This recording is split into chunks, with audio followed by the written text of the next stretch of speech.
जय Radha Madhav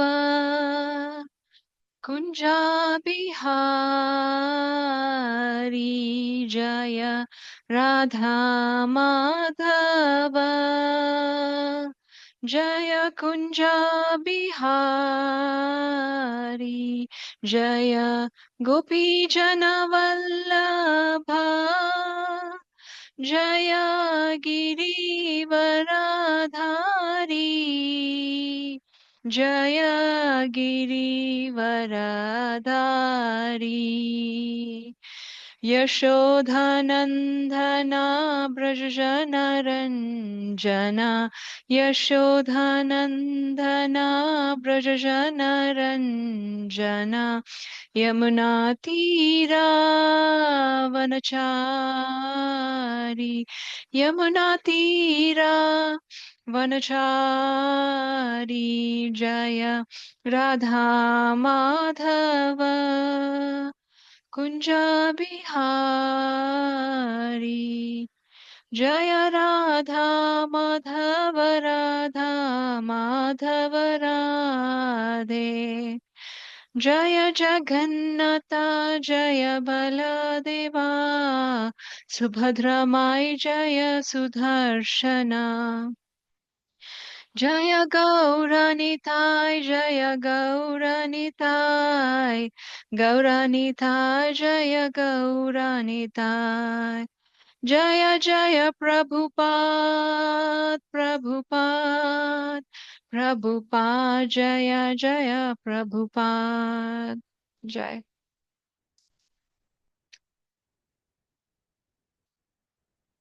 Yujakshi Mataji, you can continue.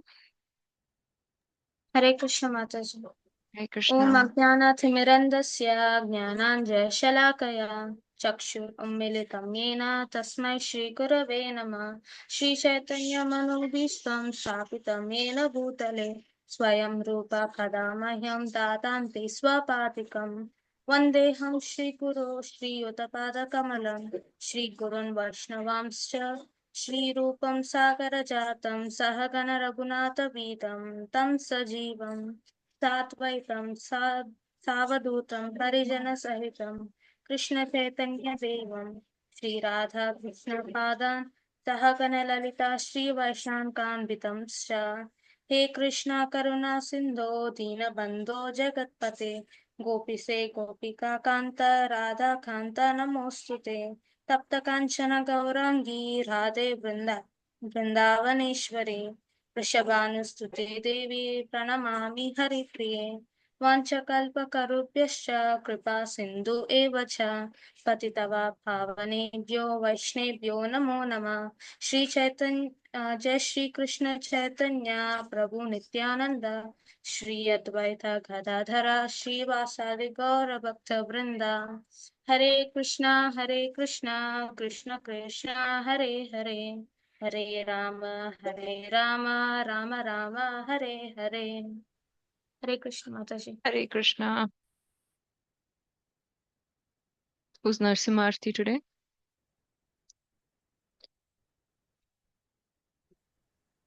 Sunita माता जी। Sunita Mataji there? Okay. Sunita Sorry, Mataji? Mataji, I'm there. Can I do it next class, Mataji? Is it Sure. okay? I don't have the Okay. tune. I can read it. No, let's do the Sure, tune. sure. Next class for you. Yeah, Anjana sure. Mataji, do you know the Narsimharthi well? Anybody else wants to try the Narsimharthi? Hare Krishna Mataji, I can try, but I don't know your tune. I sing it Try in a your tune. different way. Try your tune. Yeah, yeah. Thank you, Mataji. Do correct me if I go wrong. Thank you. Absolutely. Narsimha. Namaste Narasimhaya Kaladhlad Dahine Hiranyakashipo Vakshaha Shilatangha Nakhalaye Ito Narsimha Parito Narsimho Yeto Yeto Yami Tato Narsimha Pahe Narsimho Hridaye Narsimho नरसिंहमदिं शरणं प्रपदे नरसिंहमदिं शरणं प्रपदे तव करकमलवरेण अद्भुतशृङ्गा डालिता हिरण्यकशिपुतनुभृङ्गा केशवदीता नरहरिरूपा जय जगदीश हरे जय जगदीश हरे जय नरसिंहदेव जय नरसिंहदेव जय प्रहलाद महाराज जय प्रहलाद महाराज जय जय गुरु जय जय प्रभुपाद जय प्रभुपाद जय जय गुरुदेव जय गुरुदेव निताय गौर हरि बोल हरि बोल निताय गौर हरि बोल नरसिंहदेव भगवान की जय प्रहलाद महाराज जय की जय प्रभुपाद जी की जय गुरु महाराज की जय गुरु गोविंद की जय हरे कृष्णा माता जी Hare thank Krishna Mataji. Thank you. You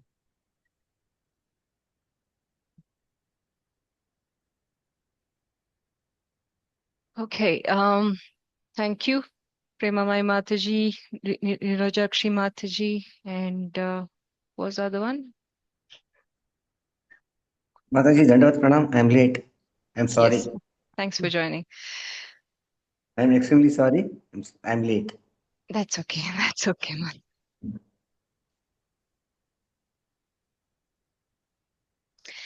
We closed last week on verse 47, correct? 46. 46 माता जी 46 40, Mataji. 46. Okay. Okay. So what was the context till verse 46? So we just started with Nishkama Karma Yoga. Correct? Nishkama Karma Yoga ideally means working without attachment to the results of the work, without thinking yourself to be the cause of the result. Okay, so that is Nishkama Karma Yoga. And further explaining the details of Nishkama Karma Yoga, Krishna is saying how while performing a karma, we should transcend the three modes of material nature. Further, we went into details of how Vedas, the Karma Kanda sections of the Vedas, they give very flowery words and say do this for this result. So people get entangled in these kind of fruitive actions. Even the Vedas, Karma Kanda sections of the Vedas can entangle us, but even within the Vedas, the intent of the Vedas is to get one closer to Krishna. Overall, the end journey is to get closer to Krishna. So, in that context, it's also mentioned that whatever purpose a small well can do, or a big well can do, that same purpose can be served by a small well as well. Similarly, all the purpose can be understood by the person who understands the purpose behind these Vedas. So that's where we stopped last week. Any questions on anything that was discussed last week while you're reading purports? Anything striked as something worth discussing?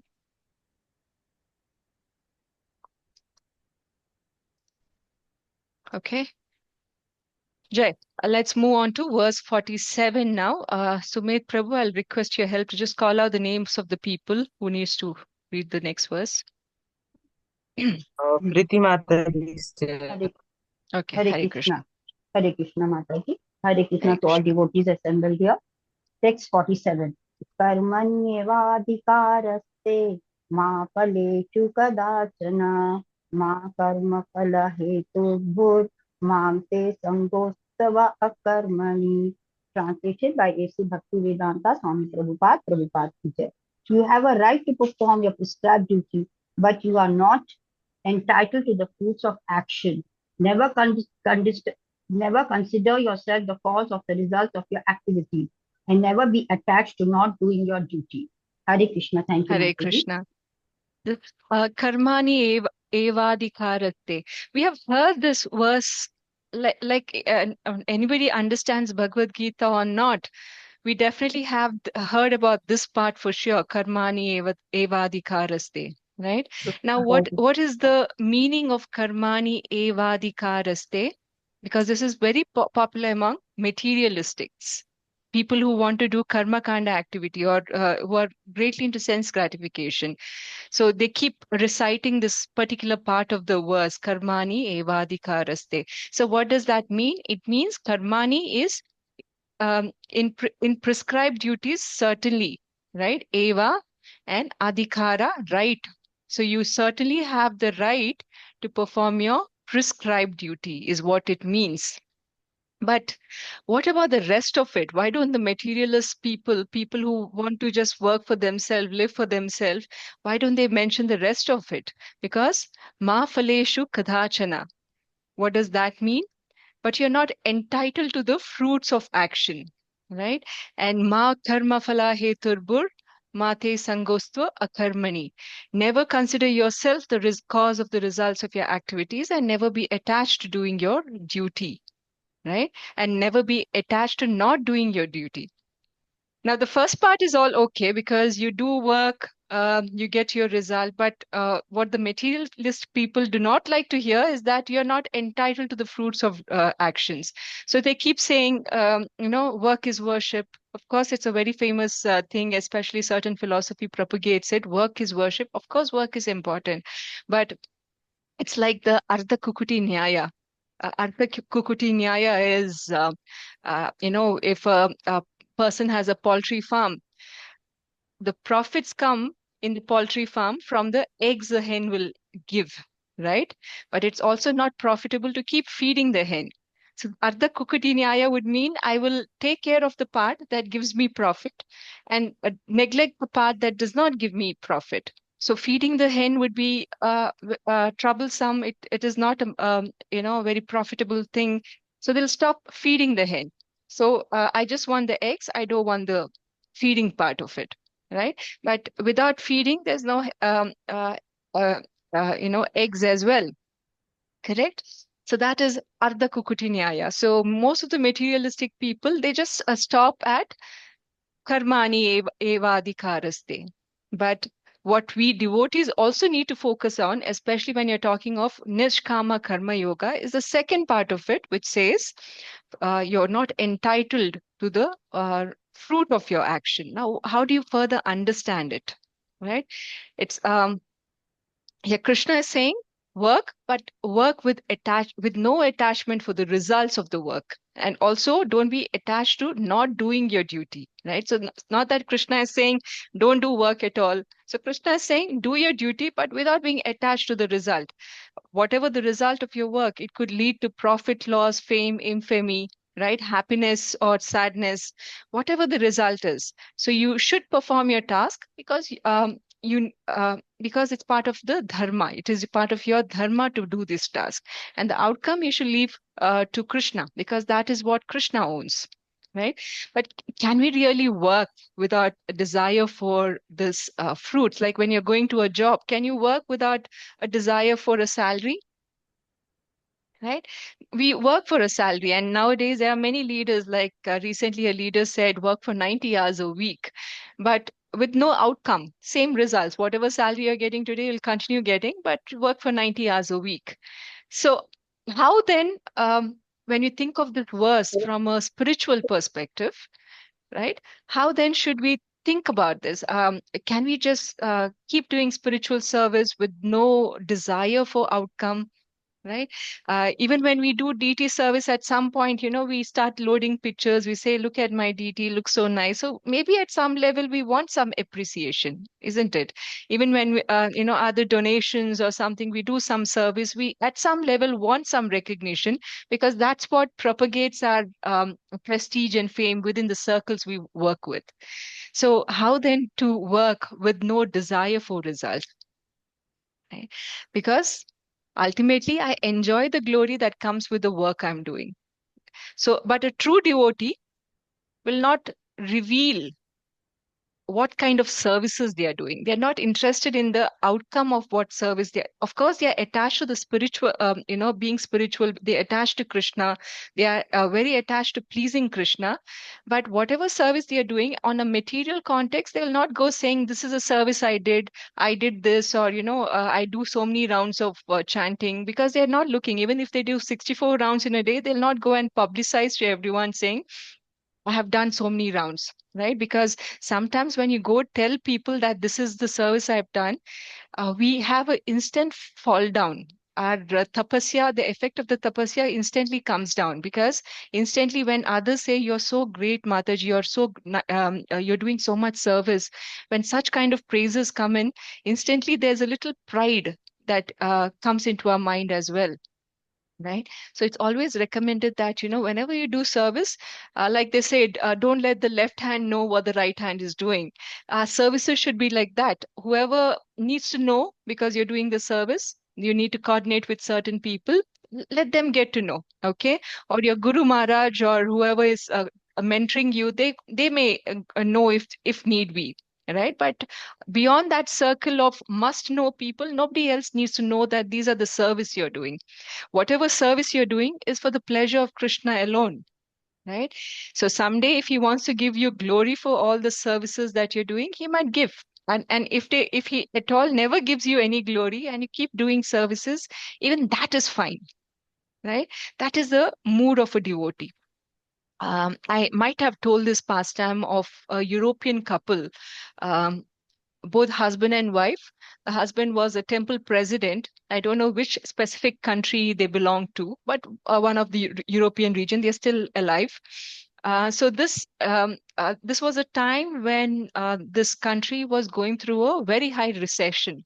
All jobs had dried up, and they still, since the Prabhuji was the temple president, he still had to run the temple, but all the donations were also very very small, so he did not get enough to run a temple.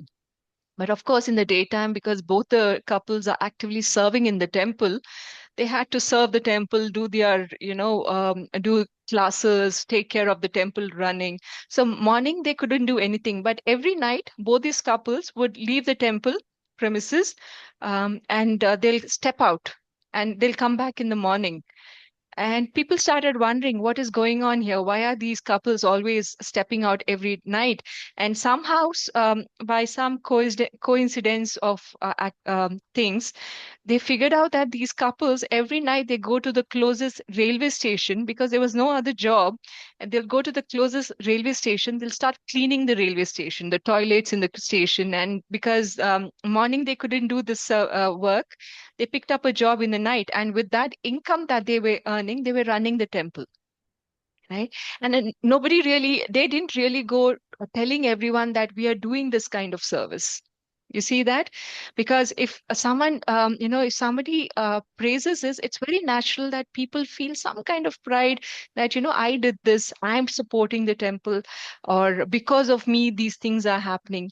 So that kind of reaction that, I gave this money to this person and hence they were able to go on a yatra. So that kind of feeling that I am the cause of this result, if that kind of pride comes up, then whatever reactions come from it, we are talking about devotional activities alone, but even in material activities, when you're doing certain things, could be for the temple, not for the temple, or for another friend.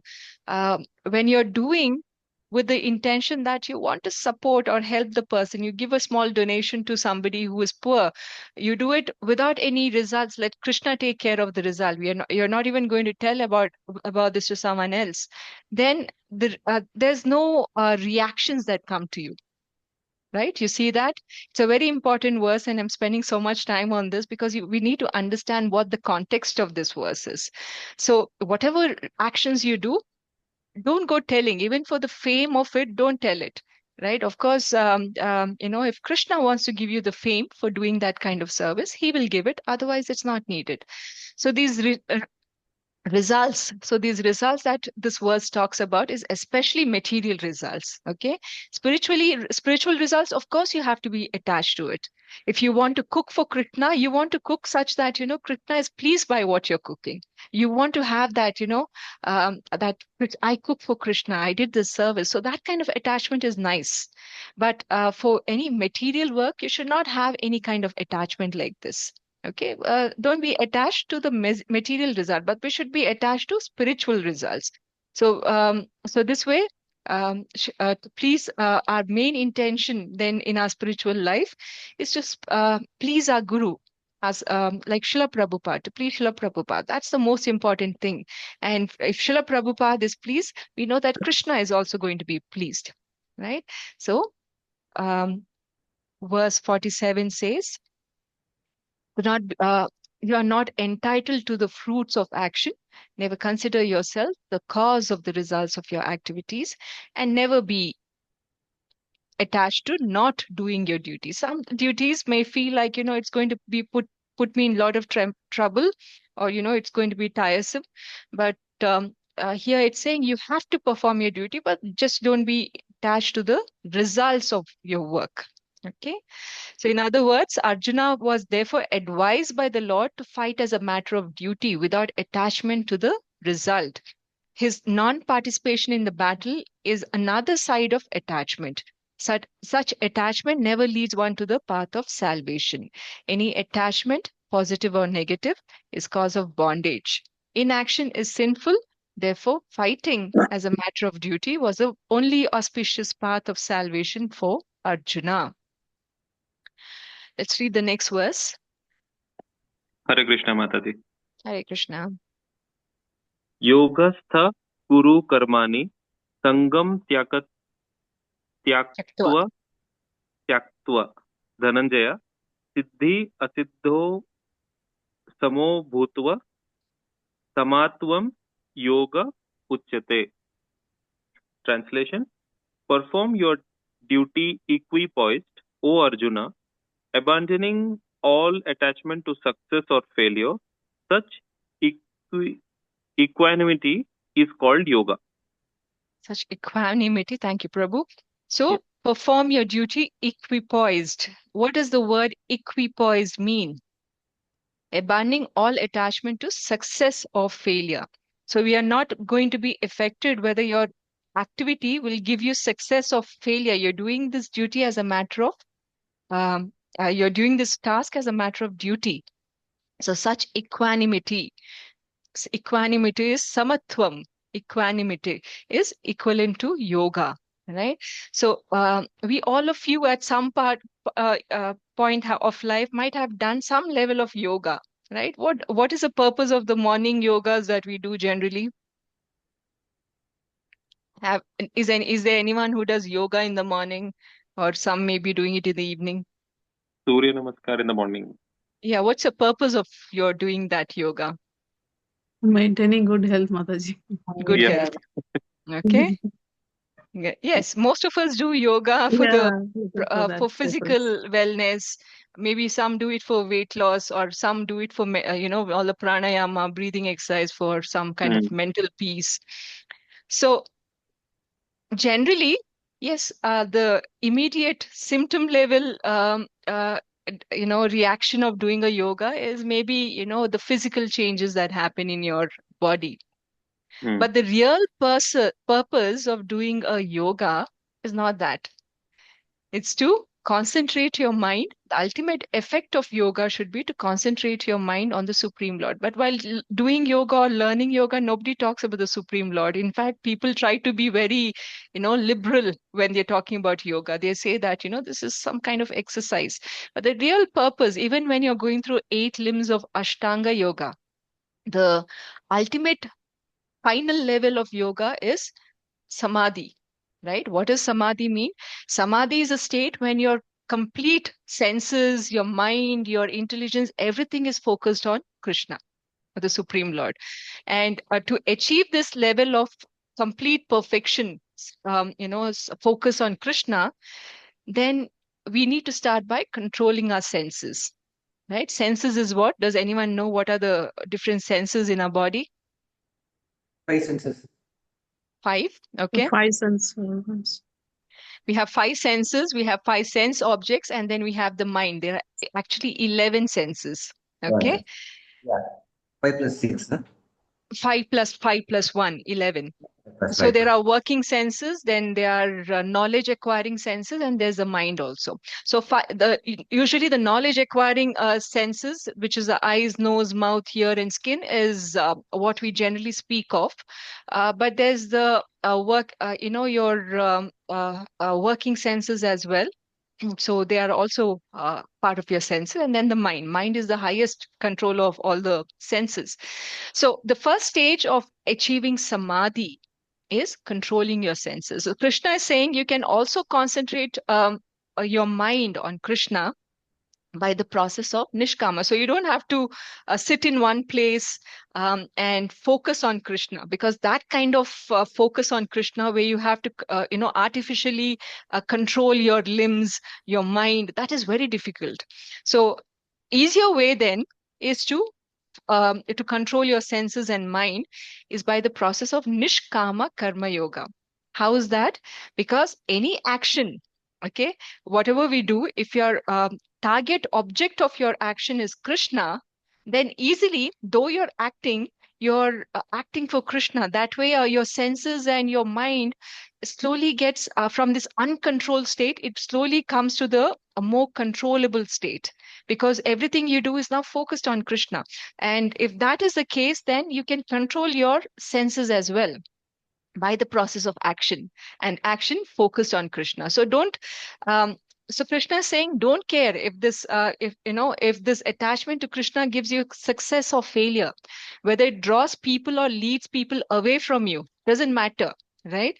Whether you have comfortable life in this material world or have, you're not so well off in your material life, it doesn't matter. As long as your actions are focused on Krishna. And here in this verse, you can see that abandoning all attachment to success and such equanimity is yoga. So, if someone could, whoever was reading the verse, if you can please read this part. Krishna tells Arjuna, yeah, here. Yes. Krishna tells Arjuna that he would act in yoga. And what is that yoga? Yoga means to concentrate the mind upon the Supreme by controlling the ever disturbing senses. And who is the Supreme? The Supreme is the Lord. And because he himself is telling Arjuna to fight, Arjuna has nothing to do with the results of the fight. Gain or victory are Krishna's concern. Arjuna is simply advised to act according to the dictation of Krishna. The following of Krishna's dictation is real yoga, and this is practiced in the process of Krishna consciousness. By Krishna consciousness, only can one give up the sense of proprietorship. One has to become the servant of Krishna, or the servant of Krishna. This is the right way to discharge duty in Krishna consciousness, which alone can help one to act in yoga. Thank you, Prabhu. So following of Krishna's dictations is real yoga. Okay, so ultimately, if our this level of samadhi means we are completely surrendering all the senses and mind and everything to Krishna, upon Krishna, then while performing our different activities, also if our focus is Krishna, even that is yoga. Okay, and that is the whole process we follow in Krishna consciousness as well. So Srila Prabhupada has given us a working model of how to be Krishna consciousness while doing our different activities or services within this movement. Let's read verse 49. Hare Krishna Mataji. Hare Krishna. So Bhagavad Gita 2.49. Dureda haivaram karma buddhi yoga dhananjaya buddhau sharanam anvichha krapanaha phala hetavaha. Translation: O Dhananjaya, keep all abominable activities far distant by devotional service, and in that consciousness surrender unto the Lord. Those who want to enjoy the fruits of their work are miseries. Hare Krishna Mataji. Misers. Misers. Sorry, misers, sorry. So, what is this abominable activity that Krishna is talking about? He's saying keep all abominable activities far distant by devotional service. And in that consciousness, surrender unto the Lord. What is this abominable activities? That's further explained. Those who want to enjoy the fruit of their work. Okay, that is the abominable activity. And Krishna is calling them as kripana or miser. So karma kanda activities, Krishna has mentioned earlier, he's saying that it is abominable, right? So he's saying reject all abominable activities by the process of buddhi yoga. Buddhi yoga, we explained last class that is karma, nishkama karma yoga is also called as buddhi yoga. So he's saying reject all these abominable activities by the process of buddhi yoga and surrender to the Lord. Krishna is saying that for those who want to keep their fruits of their activities, then these are misers. Can someone explain what misers mean? What's your understanding of the word miser as per this verse? Mataji, misers means in Hindi it's like kanjus. Conjuse, yeah. Yeah, and typically they try to take out maximum from whatever they do. Hmm. They expect maximum basically. What kind of maximum? Give me an example. What would you Uh, consider miserly? so miserly means they'll spend very less and they'll expect like maximum results or maximum output or fruits in Hmm. that sense. So But isn't and that very businessmanly to expect the best result? not really, Mataji. So they will also, I mean, they will not spend much, in fact, or they will Okay, take not like less not efforts. doesn't like to Yeah. spend much. Okay, that's your understanding of miser. Yes, in material sense, that's the understanding of miser. But in the context of this verse, what's your understanding of the word miser? So in They this may context, Mataji, we should give not. as charity for to Krishna also. They may think twice. Okay. While offering, I mean, they can do a lot of charity, but they would avoid doing even that because they don't have anything that they would get in return. Though Mm. it's get his blessing, but they may So you're not. looking for something, Oh, some outcome out of Stay. the Yeah. work. Okay. Mataji, is it they don't want to spend any time in the service of the Lord? They think it's a waste of time. Hmm. Only that which gives monetary benefits, they want to spend time there. Yes, Is it? yes. It's a mix of all of what you have mentioned. Now, I'm conducting this Bhagavad Gita class, but if I'm doing this class for recognition, right? I want people to recognize Jayanthi Mataji. She's so well read. She is talks so eloquently. So if I'm doing this service for a need to be recognized, not not with the intention that I'm such nice devotees are listening, all of us are discussing. That should be a mood of a devotee. But if I'm doing this service thinking I want recognition, I want people to know my personal abilities, then that makes me a kripana. Okay. Or you have like I keep saying, donations. Everyone should know that I made this donation. So such people who they may or may not give donation, but they give this or do this service or do this charity because they want some kind of recognition. They want the fruits of the results of their work. Okay, so these are kripana. So here Krishna is speaking to, remember that here in this verse, Krishna is not really telling Arjuna that you are a kripana if you want results of the work. He's actually talking to you and me, right? Arjuna is not, looking for results. He very well knows that he's a servant of Krishna, but he understands that people like us who are listening to the verse, we forget that everything belongs to Krishna. We want to forget that the fame of the work that we are doing does not belong to us. It belongs to Krishna, because Krishna is the original speaker. What capabilities I or somebody else has, we might speak, but all the words that's coming from is from the words of our acharyas or what Krishna has said. So the ultimate glory of this knowledge belongs to Krishna.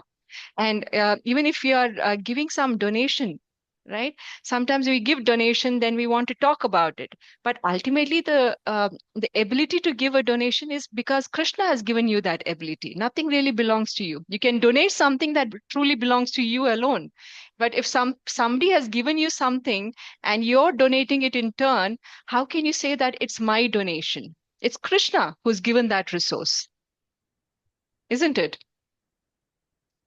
So everything belongs to Krishna, right?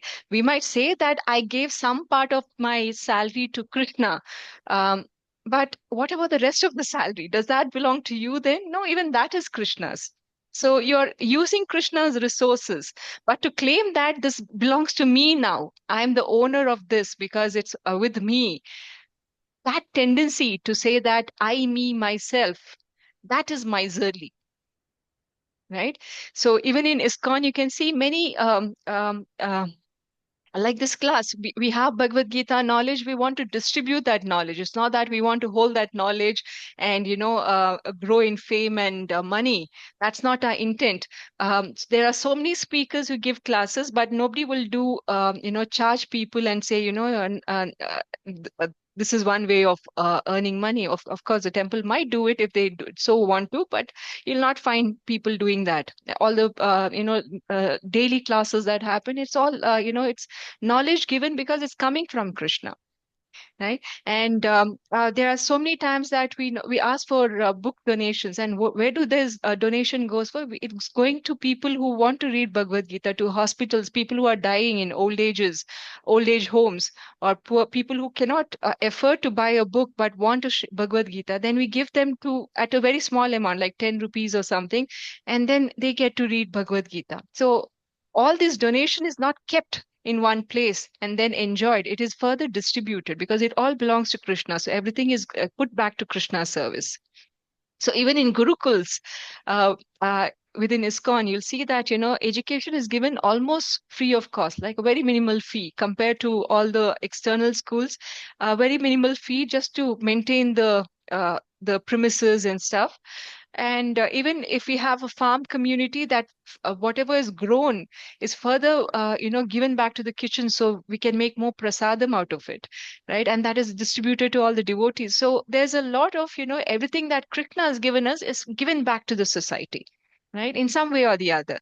So when we truly surrender to Krishna and keep all our material desires, and material desires we explain other day as Bhoga and Aishwarya. Aishwarya is, of course, material wealth, and Bhoga is material fame, or material opulence, or anything like that that comes from being associated with material. So, as long as you are able to surrender to Krishna without any kind of material objective like Bhoga or Aishwarya, and keep out this Bhoga and Aishwarya out of the equation completely. So, because if we still want to serve Krishna, but also want to enjoy Bhoga and Aishwarya for ourselves, then we are, in other words, misers or kripana. So Krishna in this verse is saying, keep these two factors out of this whole picture, right? If because all this desire for material things or to enjoy the fruits of the results of the work is abominable activity, and one who wants to do it is a miser. Mm, let's move to the next verse, verse 50. Yes, Mataji. बुद्धियुक्तो जहातीह उभे सुकृत दुष्कृते तस्मद् योगाय युज्यस्व योग कर्म सुकौशलम्. A man engaged in devotional service rids himself of both good and bad reactions even in this life. Therefore, strive for yoga, which is the art of all work. Hare Krishna. Mataji. Now, Krishna, from verse 50 to 53, he's going to explain the benefit of engaging in Nishkama Karma Yoga. And this is especially for people like you and me, because we have a tendency to say, what is the benefit of doing this? So he's explaining then, in case you progress to Nishkama Karma Yoga, where you're working for without desire for result, then what is the benefit? The first benefit he's saying is a man engaged in devotional service gets rids himself of both good and bad reaction in this life, right? In this life itself, when you're engaged in Krishna conscious activity, the bad and good reactions are instantly burnt. Therefore, strive for yoga, which is the art of all work. Therefore, strive for yoga, which is the art of all work. So the first reaction he's talking about is no reactions, no good or bad reaction. It's a kaushalam. It's an art. So what is the benefit of engaging in Krishna service? There is no reaction. Even if you collect good and bad results while engaging in Krishna service, while of course we do collect it while working in on material platform as well, right? And and because of these good and bad results, what happens? Then we have to take birth again and again. Even if we have too many good results, you will have to take birth again in a higher material planet. But rebirth is unescapable. So we'll have to keep coming. Some people keep saying, I'll only do good deeds. I'll only help others. I'll do this or do that. Of course, you're acting as per dharma.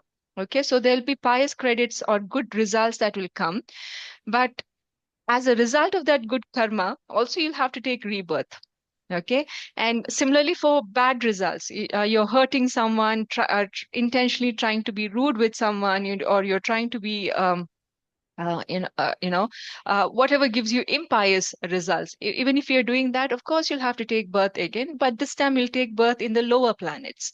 So this way, because of our good and bad results, we keep taking birth again. But Krishna is saying, but if you're working in Nishkama Karma Yoga, then all these good and bad results are instantly burnt. There's no other reactions you have to see in this life, right? And working in this way is an art, he says. Okay, now let's read the next verse. कर्मजं बुद्धियुक्ता हि फलं त्यक्त्वा मनीषिणः जन्मबन्धविनिर्मुक्ता पदं गच्छन्त्यनामयम्. By thus engaging in devotional service to the Lord, great sages or devotees free themselves from the results of work in the material world. In this way, they become free from the cycle of birth and death and attain the state beyond all miseries by going back to Godhead. Hare Krishna. Hare Krishna. By thus engaging in material service to the Lord, great sages or devotees free themselves from the cycle of. So that's a second benefit, right? One frees themselves, like we referred to in the previous, because there's no reactions, because you're doing Krishna consciousness, there's no good or bad reactions that you get. And as a result of that, one becomes free from the cycle of life and death and attains a place of no misery. A place of no misery is called as Anamayam. Okay, a place without miseries. Does anyone know what's another name for a place without miseries? Vaikunta. Vaikunta, right? Vai is without, Kunta is miseries. So, in other words, when you are engaged in devotional service to the Lord, um, they are saying here, great sages and devotees free themselves from the results of the work of and in this way, they also come out of the cycle of life and death. So the Krishna is explaining the qualification to enter Vaikunta. It's not that anyone, just because you have a Kanti mala and you're chanting beads, or following four regulative principles, does not make, just by doing that does not qualify you. Your actions, your karma should be such that it's stopping this sinful reactions in this life. If you're chanting constantly, but you're also, chanting offensively, and you're, struggling to follow the four regulative principles, and you're also engaging in activities that is keeping you stuck in the cycle of life and death, then how do you enter Vaikunta? Because you're not qualified yet. Even to enter a small IT company, we need qualifications today. So how do we enter Vaikunta without qualifications? So let's not just assume that now that we are doing a 14 chants round of chanting. Srila Prabhupada has mentioned many times that, do your 16 rounds, follow regulative principles, and do your devotional duty. You'll go back to Godhead. But how to do is what is explained in this, how to perform your devotional duties. That is what is explained in this verse, right? So, of course, you have to do 16 rounds without any offenses. You have to follow regulative principles.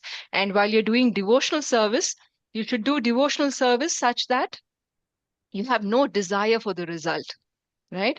Then the doors of Vaikunta will be opened for you. Anamayam. will be open. Okay. Let's see here.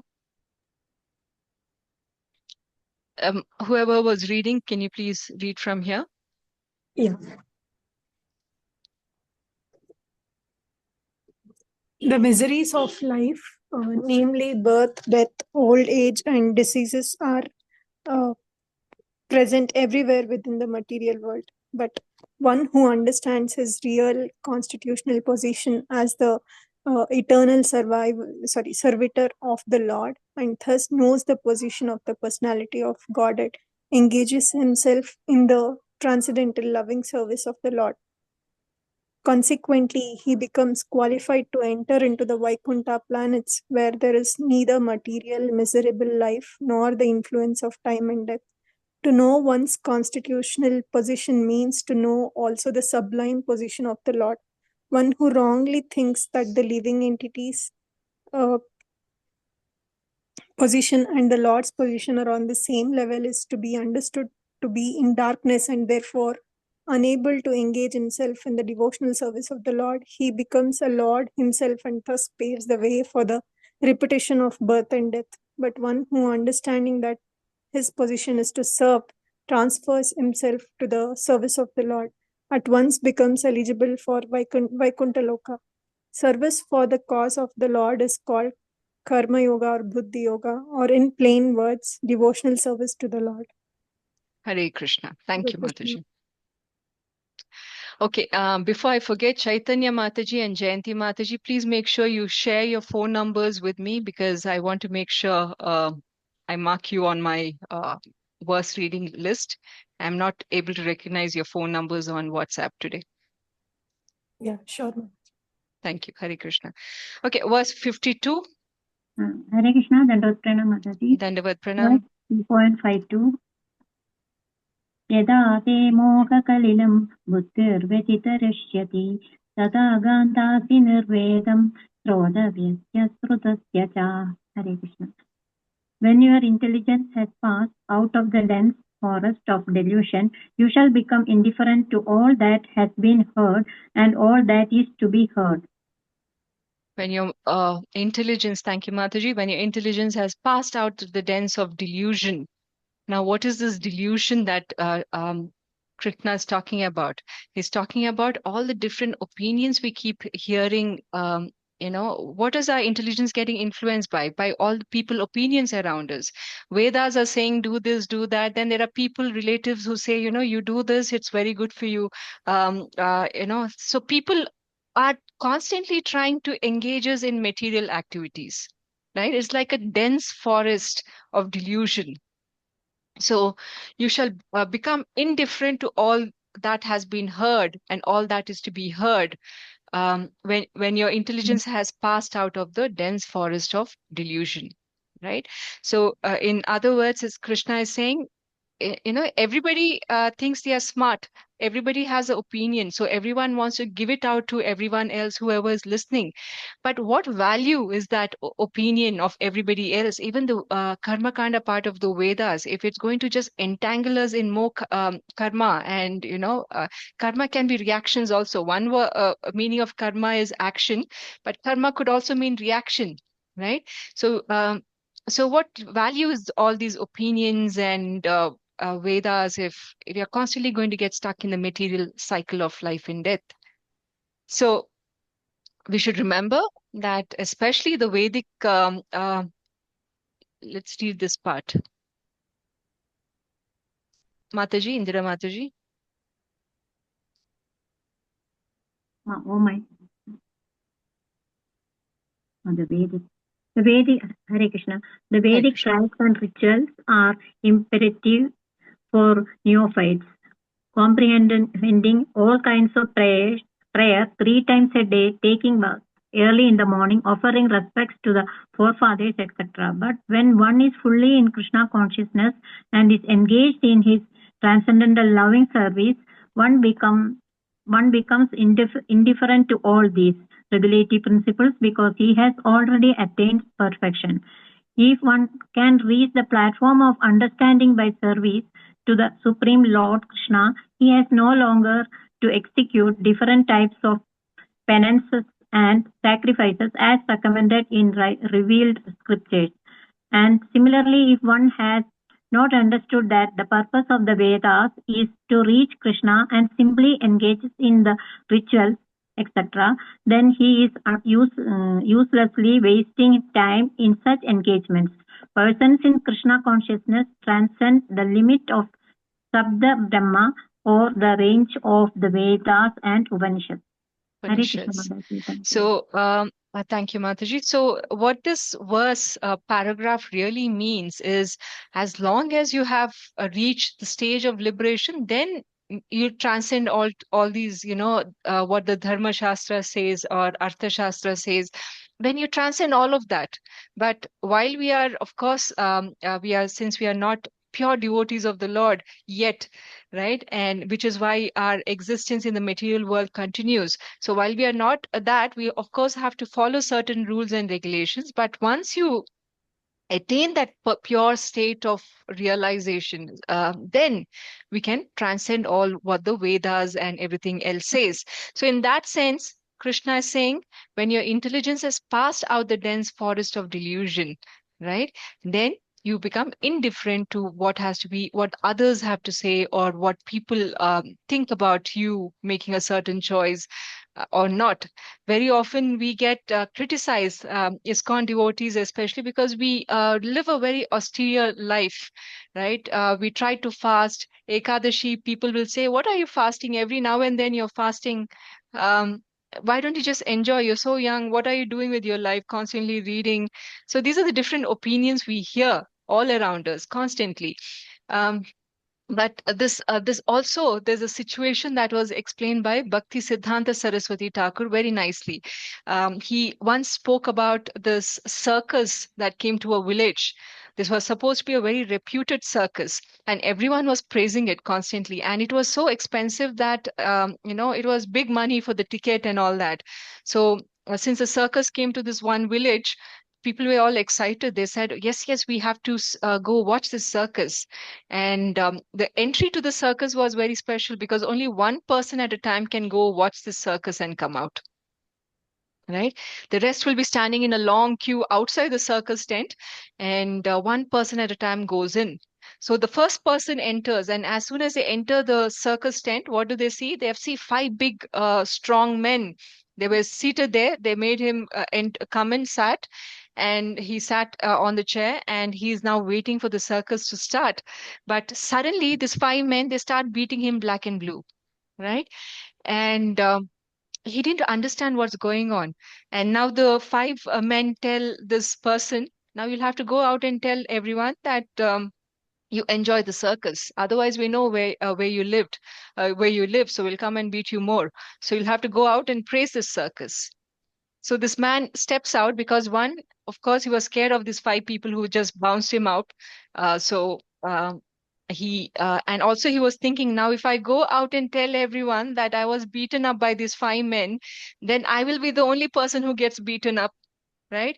Other people will just will not watch the circus. So everyone will continuously keep laughing at me that I went to some place and got fooled and got beaten up.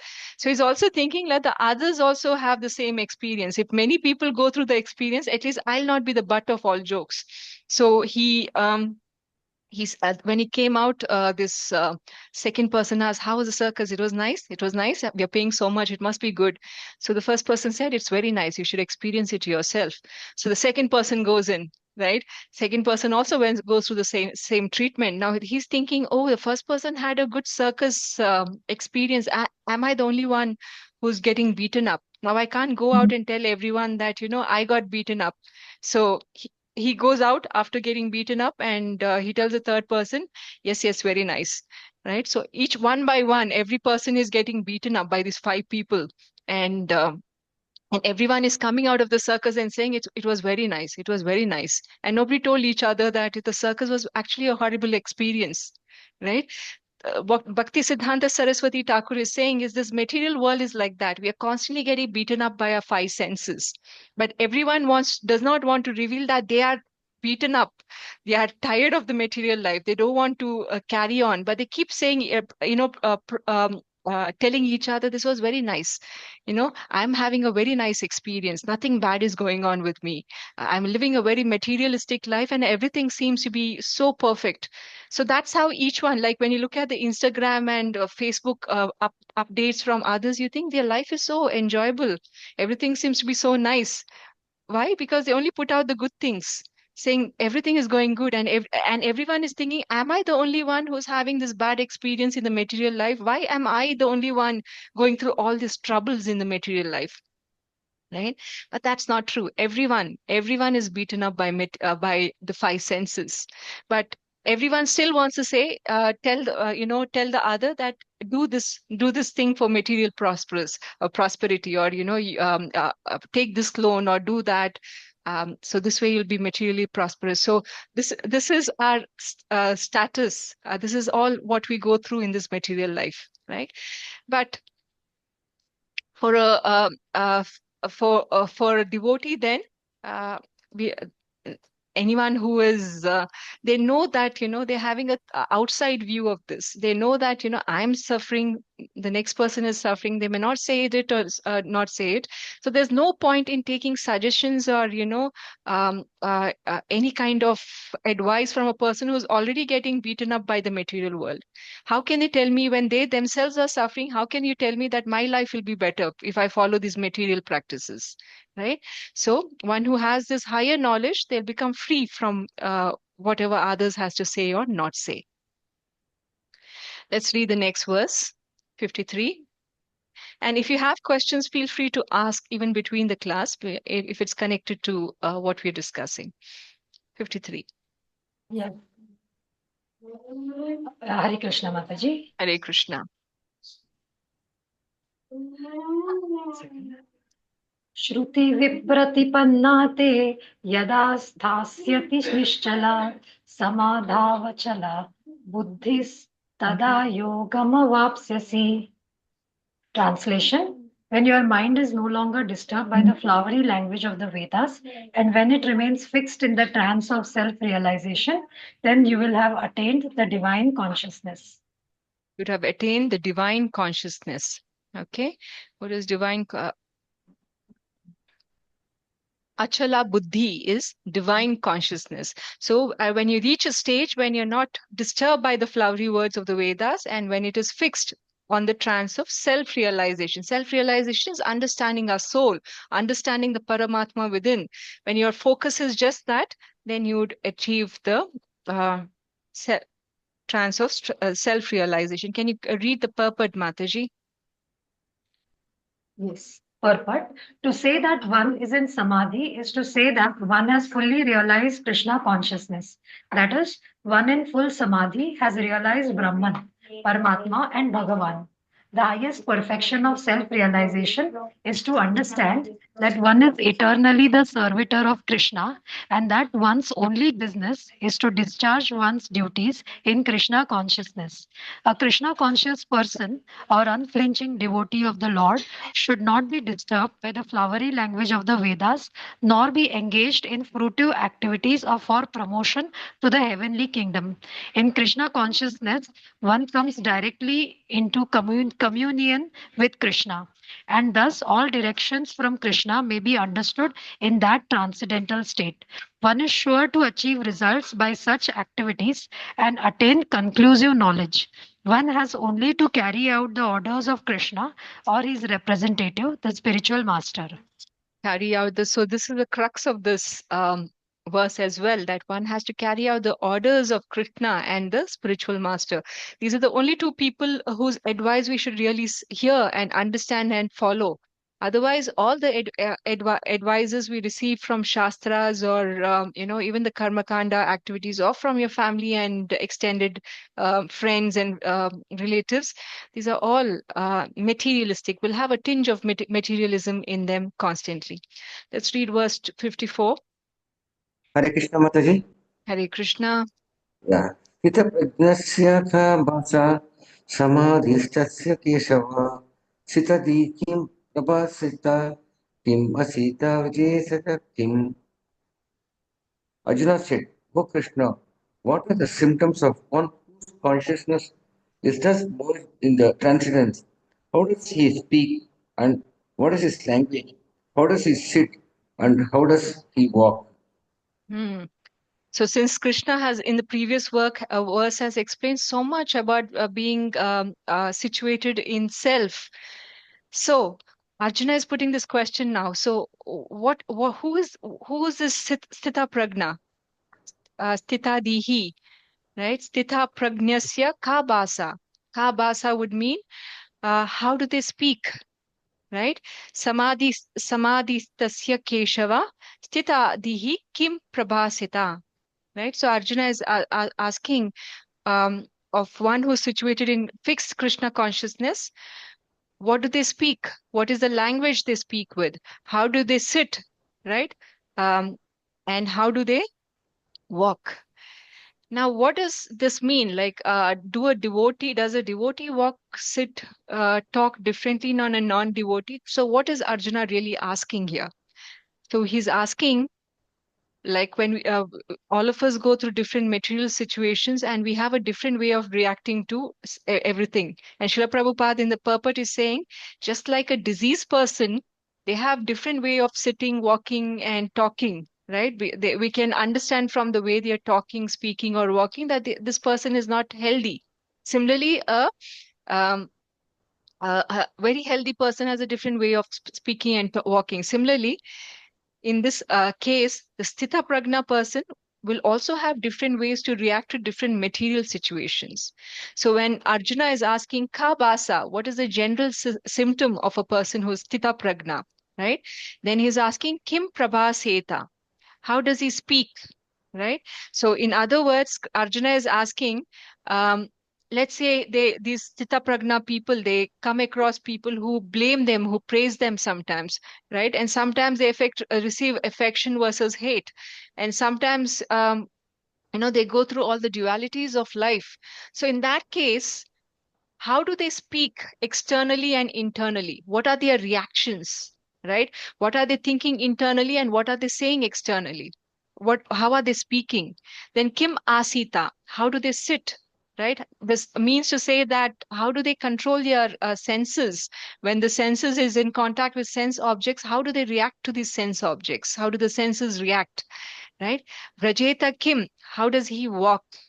Right, when he's in facing a sense object, does he walk towards it or walk away from it? Does he show dislike and walk away, or does he show appreciation to the sense of how does he walk, how does he respond? So this is the meaning of this verse, right? So let's read the next verse 55. Hare Krishna Mataji. Hare Krishna. श्रीभगवानुवाच प्रजहाति यदा कामान् सर्वान् पार्थमनोगतान् आत्मन्येवात्मना तुष्टः श्रितप्रज्ञस्तदोच्यते. Translation: The Supreme Personality of Godhead said, O Partha, when a man gives up all varieties of desire for sense gratification, which arise from mental concoction, and when his mind, thus purified, finds satisfaction in the self alone, then he is said to be in pure transcendental consciousness. So Krishna is now responding to the first question, Kabasa. What are the general symptoms? So symptoms are the man gives up all varieties of desire for sense gratification, which arise from mental concoction. And when his mind, thus purified, finds satisfaction in self alone, and then he is said to be in pure transcendental consciousness, right? A good example over here is, give me a second, is Maharaja Amrisha. I think that is also mentioned somewhere over here. Okay, it's not mentioned in this verse, but yes, a person, what is his symptoms of Sthita Pragna? He's given up all desires. So what does this mean, giving up all desires? Is it really possible to give up all desires at all the time? Like desires are constantly there. Even if you're in Krishna consciousness, we have some kind of desires. So how is it really possible? Does this verse Krishna say that we have to give up all desires, or if their desires are there, then how do we handle those desires? That's what is explained in the next verse. verse 56. Hare Krishna Mataji. Hare Krishna. Hello. Yeah. Yeah, go ahead. Dukkheshu anudvigna manaha sukeshu vigata sprahah vitaraga bhaya krodha sthita dhir munir uchyate. Translation: one who is not disturbed in mind even amidst the threefold miseries, or elated when there is happiness, and who is free from attachment, fear, and anger, is called a sage of steady mind. Hare Krishna. One who's not disturbed in mind, even amidst the threefold miseries, or elated when there is happiness. Now, the threefold miseries are, there are three kinds of miseries. Okay, and here Krishna is responding to the second question: how do they speak? Right?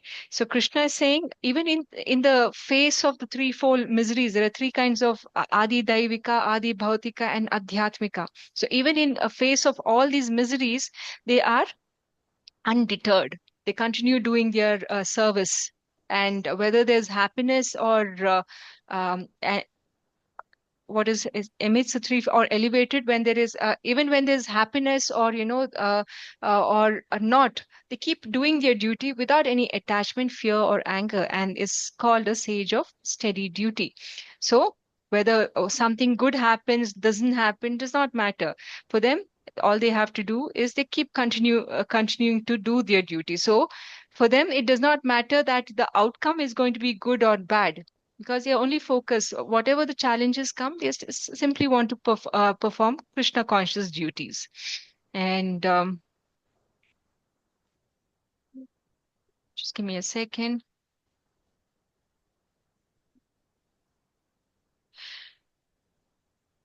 I heard about this particular instance of Jayapataka Swami Maharaj, right? So it so happened that he just went through a surgery, and he just came out of the ICU, and right after that, he was ready to give a class, right? Same day, he just got out of the ICU, operation done, and it was a major operation itself.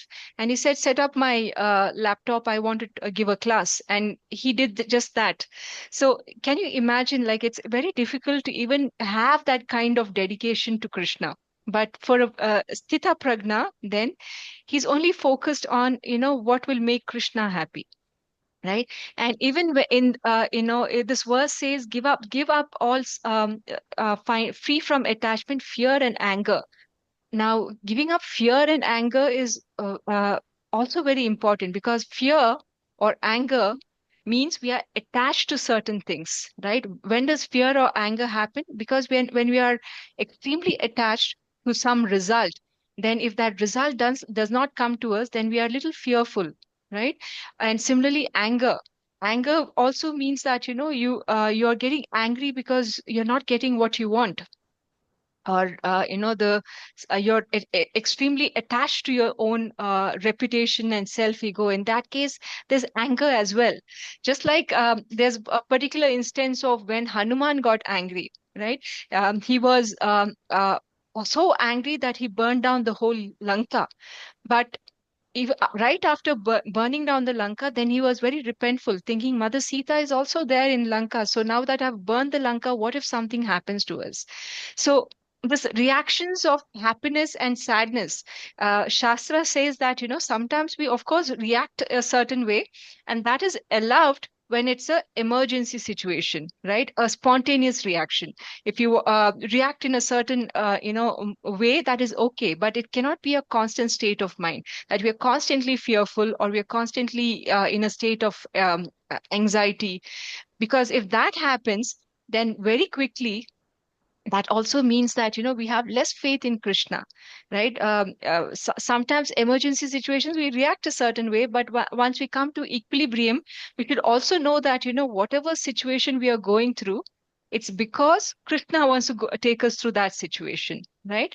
Now all of us are getting so much knowledge, jnana, in these classes, but when you understand this knowledge and apply, then it becomes vijnana, right? Vijnana means that now you have understood this knowledge well enough that whatever difficult situations are coming out around us, we should be able to say, okay, this is what Krishna said, and this is how I should respond.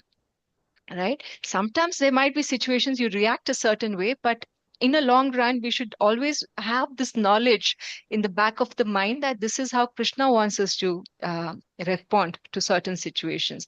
And even if certain situations run for too much time, it's okay. You can ask Krishna for some relief from that situation. But however, when we are praying to Krishna, our constant prayer should be that, not that relieve me from this material situation, give me money, give me, pass me exam, that should not be the prayer. Our prayer should be then to, whatever situation you want to put us through, that's okay. Just give me the enough surrender that my faith in you is not deterred, right? So that should be our constant prayer. Once in a while, when that situation is so prolonged that you can ask Krishna, okay, give me some relief, I'm going through all these situations. So um, so but however, our priority then is to serve Krishna and not to get material benefits from him. So our prayer should also be such as such. It so happened that once when Srila Prabhupada, he was giving a class, right? um, we know Srila Prabhupada, he has set up 108 temples all in 11 years, and he's traveled through most part of the world. Right. So based on that, we can, of course, understand that he's a very smart person, very intelligent person, because in each of the temples, he had set up systems he had trained people, he had set up systems such that, temples are still running based on that level of organization. Right. His way he run the temple is even valid today. So he was such a shrewd man, right? But that person, Srila Prabhupada, when he was a grahastha, he went through so many challenges. His wife was unhappy. His children were ready to give up on him. Family was distancing them from him, and he tried to set up his pharmacy business many, many times in different places. He moved from one city to the other to set up his pharmacy, and nothing seemed to be working, right? But eventually he gave up his material struggle, and then he decided to do what Krishna wanted him to do, and he saw so much success in what he did. And something that we can't even imagine, that a 70-year-old man, somebody who is ready to retire at the age of 70, we are ready to retire, we are ready to give up on everything. But at the age of 70, such a ripe age, he decided to start something new outside the country. Travel to a place where he has never been to, with people he has never interacted, right? So La Prabhupada, in his one of his classes, he was saying that Krishna has given me so many failures before this. Now that I'm seeing some success, but before that I've seen so many failures. So the audience kind of had a small laugh. Maybe they were also thinking, oh, the different failures they themselves are going in material life. So Srila Prabhupada said that, it's funny now that I'm thinking about it, but when you're going through all that distress in life, it's not so funny, because at that point your family will think you're useless. They will start giving up on you. Everybody around you is, you know, putting you in a very stressful situation. But he also said that when Krishna takes you through so much distress in your material life, it's also a special mercy of Krishna. It's a special mercy for to have all, um, uh, whoever can contaminate your spiritual life. It's a special mercy to have them removed from your life, right? And Krishna will show that special mercy only to a few people who have the mindset to accept that kind of special mercy. It doesn't come easily to all. So even when there's money, or happiness, you'll see that many of these people who otherwise may not come to you will come closely. They'll be like honey around a bee around a honey, right? They'll come buzzing around you, but they'll keep praising you. They'll try to put you as a king and queen of your empire. So they'll put you on the top spot, but also what they'll do is they'll fill your heart with pride, right? And slowly, the space that was there for Krishna, we don't have space to understand Krishna consciousness anymore, right? So even poverty or being in very difficult situation is actually a boon for devotees, right? So we should understand it that way. So some devotees can get attached to difficulties also, like Sudama. He said, I don't want any luxury or, any kind of richness. But Krishna, uh, but because Sudama was actually attached to poverty, right? And so whatever is taking one away from Krishna, Krishna removes it. So Sudama, because he was so attached to his poverty, Krishna removed his poverty and gave him richness, richness as much as Indra himself, right? But we should not assume that such a boon will come to all of us, because Krishna understands how attached we are to money, right? So if he has to bring us closer, he might as well remove our money from the picture, right? So that's how Krishna is. Whatever is blocking the path to surrender to Krishna, he'll take care of it, right? If you're thinking too much of money, then he'll give you poverty. If you're thinking too much of poverty, then he'll give you richness. So this is but he does it only to a sthita pragna person, a person who's completely surrendered, and to such a person he takes full control. Okay, let's read verse 57. Hare Krishna, Mataji. Hare Krishna. या सर्वत्राणाभिषेहा तत् प्राप्य शुभाशुभं नभिनन्दति न द्वेष्टि तस्य प्रज्ञा प्रतिष्ठिता. Translation: in the material world, one who is unaffected by whatever good or evil he may obtain, neither praising nor despising it, is firmly fixed in perfect knowledge. Firmly fixed in perfect knowledge. So, whatever good or bad he may obtain, unaffected by whatever good or bad one may obtain, neither praises it nor despises it. So this sometimes, we are very attached. We meditate on certain things very often, right? Something good happened to us, we meditate on it, or we like a certain person. Like India famously is very fond of Mahatma Gandhi because of his ahimsa philosophy.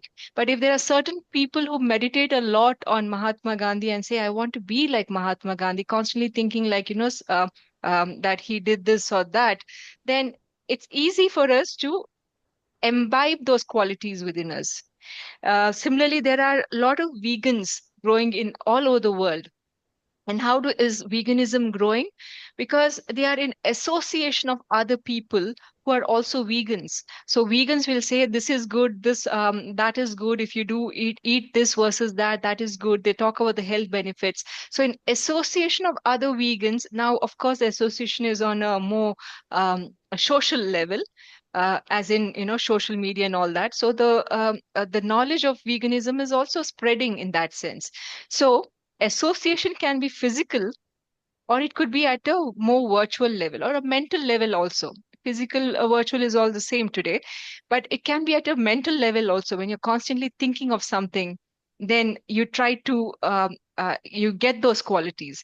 Even if you don't like a person today and you're constantly criticizing that person, you'll see that over time you start getting some qualities of that person, right? It famously happened in one of the temples. There was a group of devotee. They didn't like the temple president too much, so they kept criticizing the temple president. And over time, it is seen that their qualities also became similar to that president, or whatever they were trying to criticize. This thing was not good. This he spoke like this. Their qualities also became like that. So when you meditate on something long enough, those qualities also come to you, right? Just like us, we are constantly thinking of Krishna. We are associating with Krishna through Srimad Bhagavatam, Bhagavad Gita. We are associating with his devotees. And like this, when you constantly think about devotees, when you meditate on the devotees, then we get qualities like the devotees, right? So good or bad, we should always associate as per what is taking us through Krishna or away from Krishna. So in this verse, Krishna is saying that in the material world especially, one who's unaffected by good, there'll be a lot of good or bad, but if you focus, meditate on all this good and bad around us, then we'll not have time to meditate on Krishna, right? So our nature then, our quality then should be to be neutral, We should try to detach ourselves on whatever good or bad is going on around us. And by being neutral to those situations, we can then be closer to Krishna. So in these verses, Krishna is talking in verse 56 and 57 on how a Chitta Pragna is, how do they speak? Okay, let's read verse 58 and 59. Text 58. यदा संहरते छायं कुर्मोद्गानीव सर्वशः इन्द्रियाणि इन्द्रियार्थेभ्यस्तस्य प्रज्ञा प्रतिष्ठिता. Translation: one who is able to withdraw his senses from sense objects, as the tortoise draws its limbs within the shell, is firmly fixed in perfect consciousness. Hare Krishna. Hare Krishna. Let's read verse 59 also. Hare Krishna Mataji. Vishaya vinivartante niraharasya dinaniha rasavarcham rasopyasya param drishtva nivartate.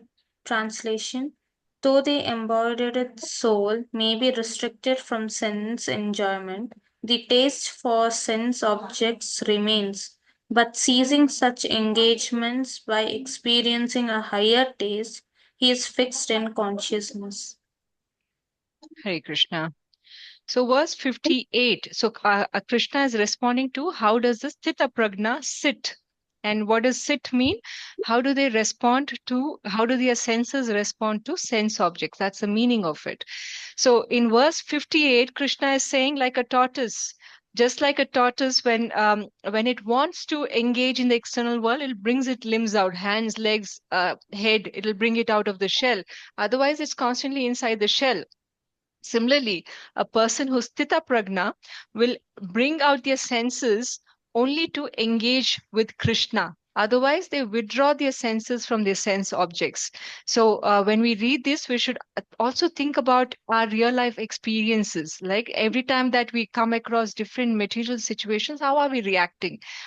Krishna says we should react like this, but are we really engaging or disengaging when it comes to material desires, right? If you read this part, verse 58, give me a second.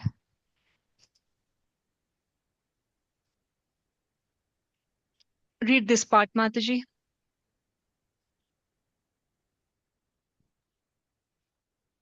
The senses are compared to venomous serpents. They want to act very loosely and without restriction. The yogi or the devotee must be very strong to control the serpents, like a snake charmer. He never allows them to act independently. There are many injunctions in the revealed scriptures. Some of them are do nots, and some of them are do's. Unless one is able to follow the do's and the do nots, restricting oneself from sense enjoyment, it is not possible to be firmly fixed in Krishna consciousness. The best example set herein is the tortoise. The tortoise can at any moment wind up its senses and exhibit them again at any time for particular purposes. Similarly, the senses of the Krishna conscious persons are used only for some particular purpose in the service of the Lord and are withdrawn otherwise. Arjuna is being taught here to use his senses for the service of the Lord instead of for his own satisfaction. Keeping the senses away in the service of the Lord is the example set by the analogy of the tortoise who keeps the senses within. So, Hare Krishna. So sometimes it might happen to us as well. Senses are compared to a venomous serpent, right? And we have 5 different senses. It's something that one sense, even if one sense is distracted, then all the other senses and the mind can immediately get out of tune. Sometimes you might, faintly hear some old music that will instantly, then your ears automatically start focusing on the music. And then what happens? even if you're trying to focus on the study the books or study for the exam, then your mind is now dwelling on that movie, maybe that that the song belongs to, or then you'll be thinking about some nostalgic thought around that song, or so this way something that's started in a small way here, then grows into, you're thinking about the food, you're thinking about something, your mind is distracted. So this distraction, even if one sense is distracted, then the distraction can quickly spread to all other senses. And soon our mind will tell us, just let go, have some fun, right? This is how all distractions start. Even while capturing elephants, this is a very nice example given by Srila Prabhupada. How is an elephant captured? They'll use a female elephant, and there's a pit dug in between, right? It's very difficult to capture elephant because an elephant is such a huge animal. So it's not easy to just shackle it or bound it.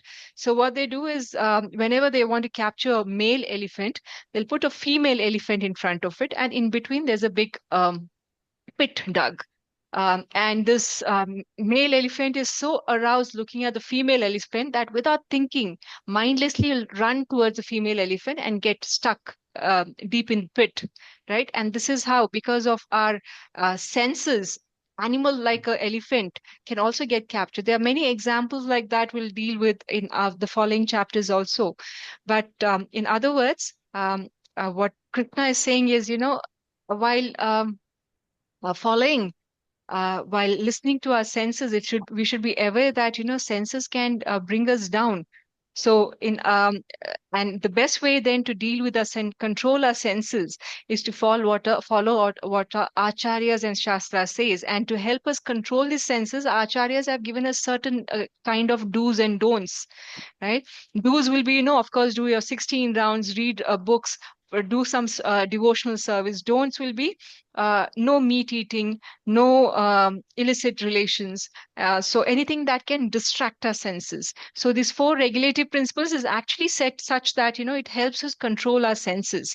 So just like a doctor, if you're a diabetic patient, the doctor will say do these things and don't do these things. Similarly, our acharyas are saying do these things and don't do these things, right?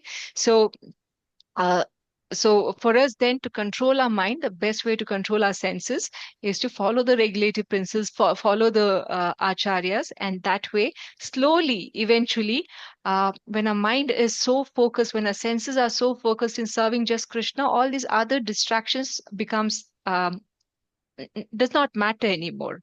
And further in verse 59, though the embodied soul may be restricted to sense from sense enjoyment, the taste for sense objects remain. Isn't that true? Because once we have experienced something nice, we can't artificially restrict it, right? So the desire will always stay, but ceasing such engagements by experiencing a higher taste he's fixed in consciousness. So the best way to disengage from something you desire is to engage our desire into something higher. Right? The example given over here is like a child. If a child is attached to a tricycle, as soon as he's given a bicycle or something better than a tricycle, he immediately gets attached to a bicycle. And then when he gets a bike later on as he grows, and he immediately rejects the bicycle. So like this, when you get something of higher value or higher taste, then you immediately give up something that was of the lower taste. Param drishtva nivartate, or higher taste is what is called. So by attaching ourselves to something higher, like Krishna consciousness, when you engage like that, then you immediately lose interest in the lower things that are lower in value or principle. Now we should also understand that our acharyas often say that there are three gates to hell: lust, anger, and greed. Right? So what happens is when our senses are out of control, our lust, anger, greed, they become uncontrolled, right? You can think of different situations you have. Whenever you have certain desire which goes to an extent that there's anger, greed, and lust, then our senses also behave very erratically. So sense control by substandard processes is what is recommended for neophytes. If you have a desire to eat something, then non-devotees will just go to just about any restaurants without checking any standards, meat eating, non-meat eating. They'll just go, even if they want to eat vegetarian food, they might go to a non-vegetarian restaurant and eat it. But that is a standard that is to be followed by neophyte level. But for a devotee, we should look of higher taste, how to attach our senses to higher taste, right? And here, higher taste is the beauty of Lord Krishna. When you attach yourself to the love of Lord Krishna, then all these dead lower material things suddenly becomes, something that you don't want to relish. Right? Suddenly, the food that you thought was very nice, with a lot of onion, garlic, suddenly you think, this is not Krishna, what Krishna wants to eat. So I'll stop eating it, right? Tea and coffee is something that materialistic people can never give up, but devotees just give it up just like that, because this is not what this will irregulate our senses, and from irregulated uncontrolled senses comes a lot of anger, greed, and lust, and we don't want to have such uncontrolled senses which will take us away from Krishna. So developing this higher taste is a secret to getting liberated. So, who is not in Krishna consciousness, however powerful they may try to control their mind or senses by some artificial repression, meditation, whatever they try, they'll not ultimately they'll fail, because it's very difficult to artificially control these senses. But rather, if you engage your senses in something higher, like engage them to work for Krishna, and then you can see how your senses are immediately satisfied.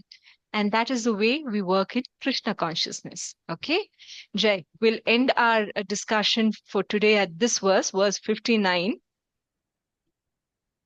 Okay, are there any questions?